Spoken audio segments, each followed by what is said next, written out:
প্রতিনিধি দল ভোলানগর এলাকা ভিজিট করে, সেখানে জেলা প্রশাসনের সাথে সাক্ষাৎ করে, কথা বলে, স্মারকলিপি দেয়, এসপির সাথে দেখা করে, কথা বলে, স্মারকলিপি দেয়। মুরাদনগর থানায় ওসির সাথে কথা বলা হয় এবং এলাকায় যাওয়া হয়।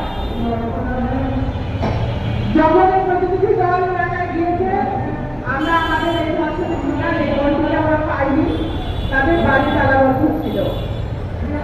আমরা জেনেছি, আমরা যতটুকু জেনেছি তাদের প্রতিবেশী এবং আশেপাশের লোকজনের সাথে কথা বলে যে তারা আগের দিন রাত্রে তাদেরকে নিয়ে যাওয়া হয়েছে। আমরা যখন প্রথম দেখলাম আমাদের এই বোনটিকে ধর্ষণ করা হয়েছে এবং তারপরে তার বিভৎস রকমের নির্যাতনের ভিডিও ধারণ করে সমাজের যোগাযোগ মাধ্যমে ছড়িয়ে দেওয়া হয়েছে, তারপর থেকে আমরা লক্ষ্য করছি বিভিন্ন পত্রিকায়, বিভিন্ন সমাজের যোগাযোগ মাধ্যমে বিভিন্ন ধরনের খবর। এটাকে কখনো মনে হয়েছে যে এটার সাথে একটা রাজনীতি যুক্ত।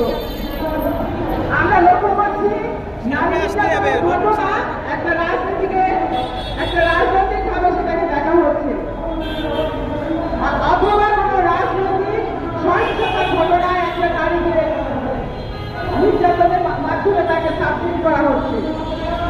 এই ঘটনায় সামাজিক প্রতিরোধ কমিটি তীব্র নিন্দা এবং প্রতিবাদ জানায় এবং এই প্রেক্ষিতে আজকে আমাদের এই মানববন্ধনের আয়োজন করেছে। আমাদের আজকের এই মানববন্ধনে সভাপতিত্ব করছেন বাংলাদেশ মহিলা পরিষদের সভাপতি ডাক্তার ফৌজিয়া হোসেন। এখানে বাংলাদেশ মহিলা পরিষদের নেতৃবৃন্দ এবং সামাজিক প্রতিরোধ কমিটির বিভিন্ন সংগঠনের নেতৃবৃন্দ উপস্থিত আছে। আমরা তাদের কাছ থেকে আমাদের বক্তব্য শুনব।